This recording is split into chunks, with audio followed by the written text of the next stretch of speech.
And welcome back to another episode of All of Fabric 5, where today, well, a lot has happened in between episodes, and that is mostly because I managed to record an episode and a half without recording voice. So I really don't like trying to dub the voice over the top and pretend that it happened all at the same time, so we're going to pick up where I left off, and yes, I think since last episode, maybe we had some of this, but all of this is new. And there's quite a bit of stuff to cover here. So I've kind of been moving away from the crafting style that we had been doing before, which was using applied energistics to autocraft things as we needed them. You'll remember I started trying to set up like level emitters and stuff over in this area to try and keep some certain things in stock, because I was discovering that, crafting bits and pieces was taking a very long time. And I've kind of moved away from that approach to like this production line approach. So I guess we'll start off here. Again, I've recorded an episode and a half, so I can't remember if we covered this in the last episode or not, but essentially we have the items that get input that we need for the whole processing chain. And then like in this example, we are crafting iron gears. So we have iron dust in the system just because of the way we're processing iron. That's getting smelted, then that's getting cut into rods, that's getting compressed into rings, and we're also compressing iron ingots into plates. Then we have this assembler here, which is crafting the iron gears, and then we have like this buffer of gears. And these gears are used in things like, well, not over here, but so this is obviously my production line for steel drills. And yeah, I've gone and set up construction lines for all of these things that you see in here. So yeah, it's taken a very long time. This is definitely the approach I would take if I was to start a modern industrialization again.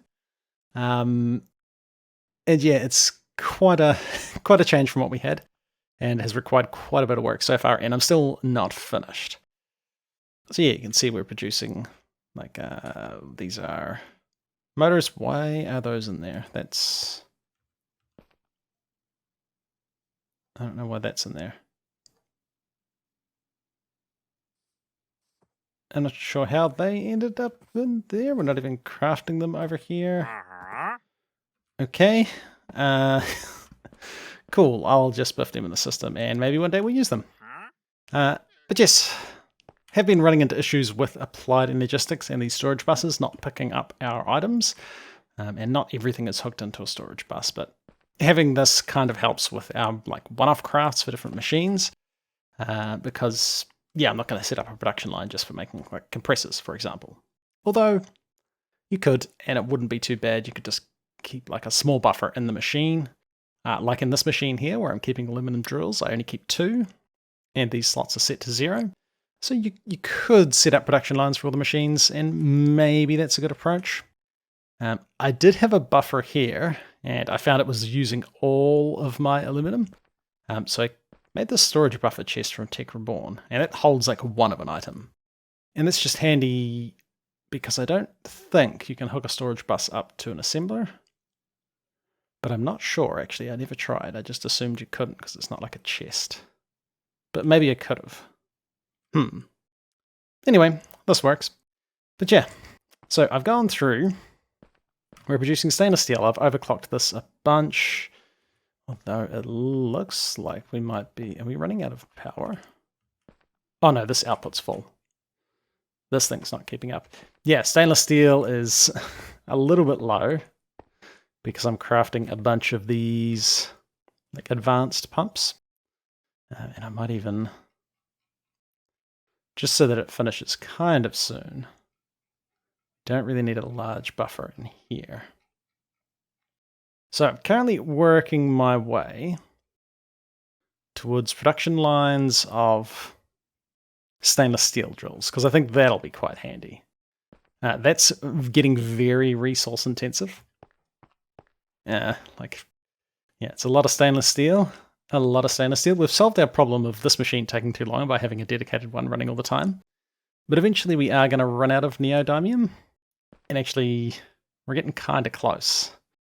Kind of close. This was sitting at 2,000. We're now down to 500, and we're not really getting any more moissanite at the moment because we haven't automated stainless steel drills. So hopefully I can get to that soon. Yeah, this might be an issue. Crafting these big buffers of these items might actually become an issue. I think we're going to run out of neodymium, which is going to be a problem. That is going to be a problem. So we constantly have running bronze drills, steel drills, and gold drills. So we've got 76 age of debris, which is pretty good. And we're using these titanium barrels because they hold a lot. Yeah, they hold 524,000 of an item. And then any excess gets dumped into this trash can with a lower priority. So eventually, once all of these ores are full, we're going to be wasting quite a bit of stuff. But resources are infinite, so it's not really too much of a problem. Because otherwise we're going to have issues where like we fill up on iron and then this jams up and then we're not producing these other things. Like here we're getting silver. Although I think I'm processing silver over here, mostly because I was processing lead and silver as like a byproduct we sometimes get. Yeah, we're producing a bit of silver. Other things I've set up that we hadn't touched on before were these large tanks. These are quite a cool multi-block. So this is kind of the preview that you'll see. And this is our soldering iron because, well, I found my system was constantly getting clogged up with requests for more soldering alloy. So we used to have that blast furnace set up here. That's all gone now. We've got this dedicated one with the inputs for making soldering alloy. And he just constantly runs and keeps us topped up with soldering alloy. Unfortunately, you can only input and output from the controller of the tank. You can't put input or output hatches on it. So I've kind of got this tank sitting on the top. It's kind of as a buffer, but mostly as a way for us to be able to have a storage bus. And I need to make sure I remember to set these to extractor only, because otherwise things can go into your storage bus things, which I have discovered the hard way. We do have another one of these large tanks over here for holding oil because we now have aluminum drills automated, which is pretty cool. So this one's a bit larger. You can make them bigger, and this is kind of the pattern. So it seems like this has to be sitting in the middle and up one block, and then you can kind of expand it out. I believe 7 by 7 is as big as you can go, so we could go another couple out, but we probably don't need to, and having these blocks touching might not be ideal. But yeah, this holds 8,000 buckets of crude oil, and I kind of did this because otherwise this thing was just going to fill our system up with oil. And you know what, we might already have crude oil. Oh, are you not running? No, you're running.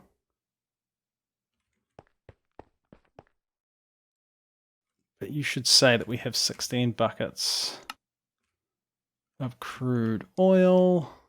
Oh, we do. Cool. That's working perfectly. Yeah, I have been having trouble with these storage buses and they kind of get lost from the system, so yeah. But yeah, things have been progressing.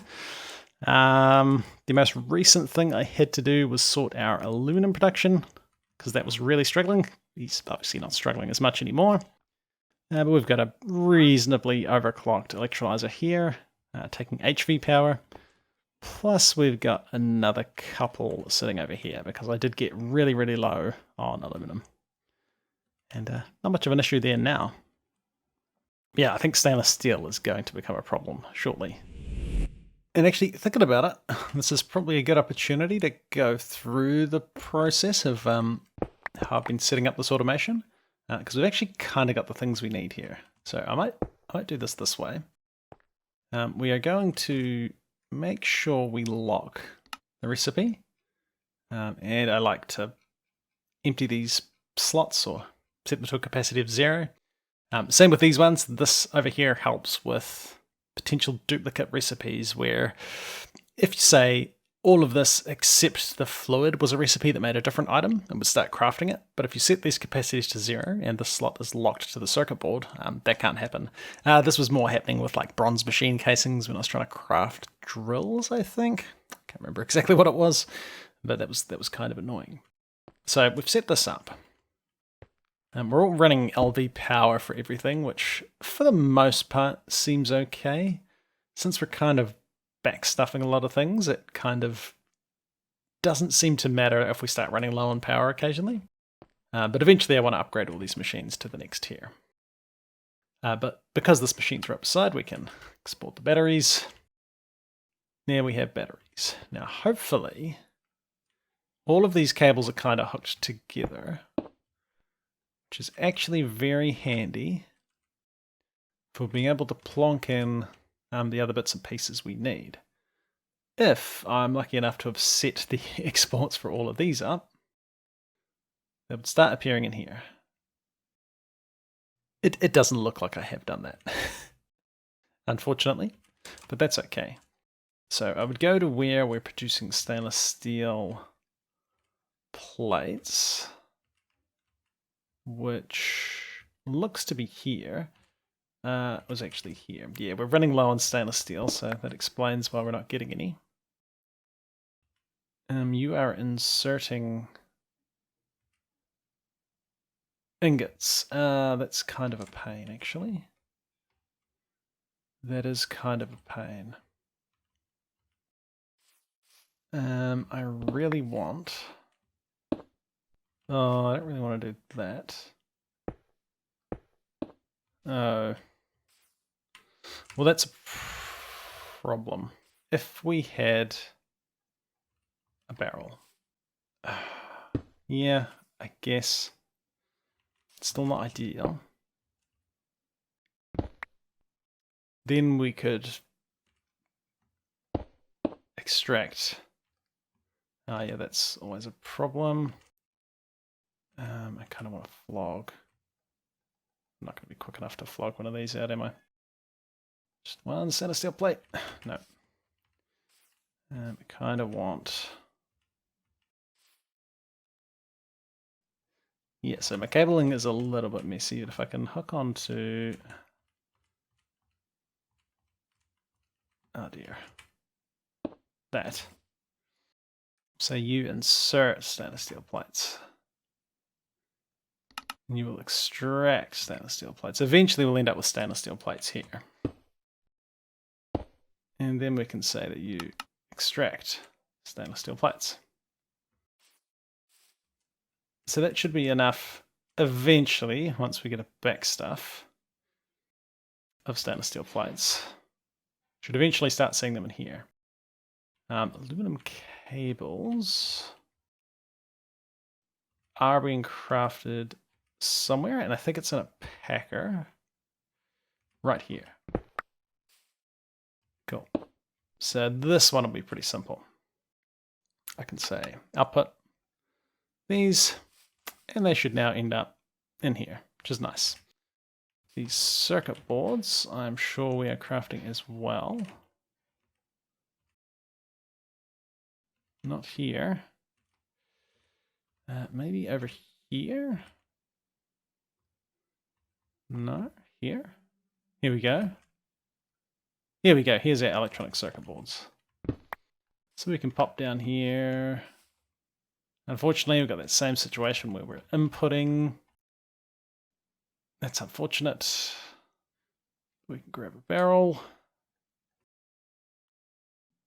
I guess you're going to live here. Again, this is not really ideal. And you're producing these. Yep, that's cool. You're going to extract. And you are going to insert. Go. And then we can just hook this into like this system of pipes, or this color of pipe. You output there, and now we tidy this up. Yep, super tidy. Now when we come over here, we're starting to get these. So it's just the stainless steel plates we're missing. And that's just because they're being used in other crafts.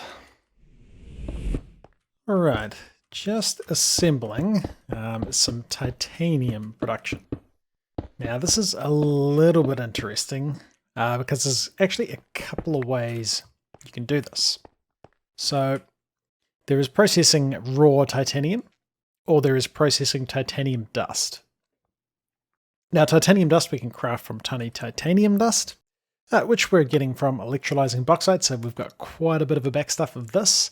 But this raw titanium we're getting from our titanium ore, which we are starting to get from our stainless steel drills, which are now up and running. Everything kind of backstuffed. I bulk crafted a lot of stainless steel, so yep, stainless steel is not the problem now. We're actually short of annealed copper, which I am also bulk crafting, but it's pretty slow. It's pretty slow. Eventually this is going to catch up. I think it's just crafting the last few of these, and then we'll start to get a backstuff on that annealed copper, which will be pretty good. Because annealed copper is pretty slow. So if this is doing annealed copper, we must be... Oh yeah, we are putting oxygen on here. Yeah, I was just trying to do it in my other blast furnaces and then realized stuff wasn't set up. So to process this raw titanium, you actually have to use manganese sulfuric solution. And we didn't have any of this, and it was because we're out of sulfur, which is really because our oil processing isn't fast enough. But I did remember looking quite a while ago now at this recipe for creating extra sulfuric acid. So now we're turning the sulfur dust that we don't really use for anything, with a bit of oxygen and some water, there's just a pump underground, into some sulfuric acid. And that's enabling us to process a bit of this manganese solution. Well, actually, this here is the main one. We need this sulfuric acid for processing this crushed manganese dust, which we get from just centrifuging raw iron, which I don't think we're doing at the moment. But we do have 117,000 iron ore sitting over here, so when we run out, it's not going to be too much of a problem to get more. Yes, so we're going to want to chuck sulfuric acid over here. I might do it in here and just kind of run some pipes. Not going to look the greatest, but it'll be okay. But hopefully we'll have a bit of this manganese sulfuric solution in the system. Okay, we probably do. I'm just not hooked into any cables. And yes, sticking with the theme of reasonably messy cables, but I actually do kind of like it. I actually do not mind seeing like all these cables strewn all over the place. It kind of makes it look more like a factory. It does look kind of cool. It's certainly not tidy though. I'm not going to make that argument. So we apparently don't have any manganese sulfuric stuff in the system. That is unfortunate. I suspect it's just because we're processing it a little bit too fast. Or something's processing too slow. Where are we? Kind of lost. Yeah, we're kind of struggling on power here. So this is processing that. It's this here. Don't have enough sulfuric acid. So actually, we're kind of still waiting on more sulfuric acid, which we must be using for other things. Well, I got slightly interrupted when I was partway through going through the sulfuric acid stuff. I couldn't record for a bit, so I've carried on progressing.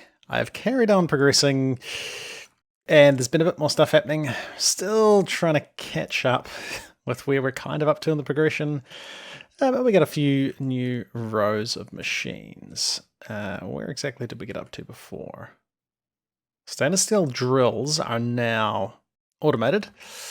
So now neodymium's less of an issue. We're still building up a back stuff of it. And I suspect that's all going to get used up when we start producing the next things. We now are producing titanium. And we've got a barrel full of titanium here. and that's getting processed into titanium drill heads. Which brings us to attempting to autocraft these processing units. Now, interestingly, it's kind of a little bit of a, well, different ways you could approach this, or a problem we need to solve, rather. So, emerald plates are a required crafting component. Now, unfortunately, I've been processing my emeralds into emerald dust.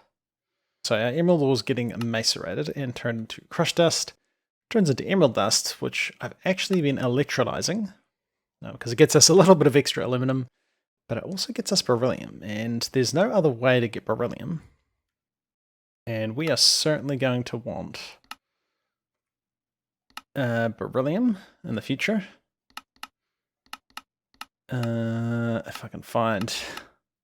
Maybe it's beryllium plates get used for making nuclear mix plates, which get used for making nuclear alloy plates, which get used for making nuclear plates, which is for making the nuclear reactor, essentially. So something we want to do in the future. Now, how do you make these highly advanced machine hulls? Yeah, right. Right. This playthrough of AutoFabric has really turned into a playthrough of modern industrialization, and I do regret a little bit diving straight into such a technical and complicated mod without exploring any of the other stuff. So with the new 2.0 update coming out of AutoFabric, well, basically we got some options.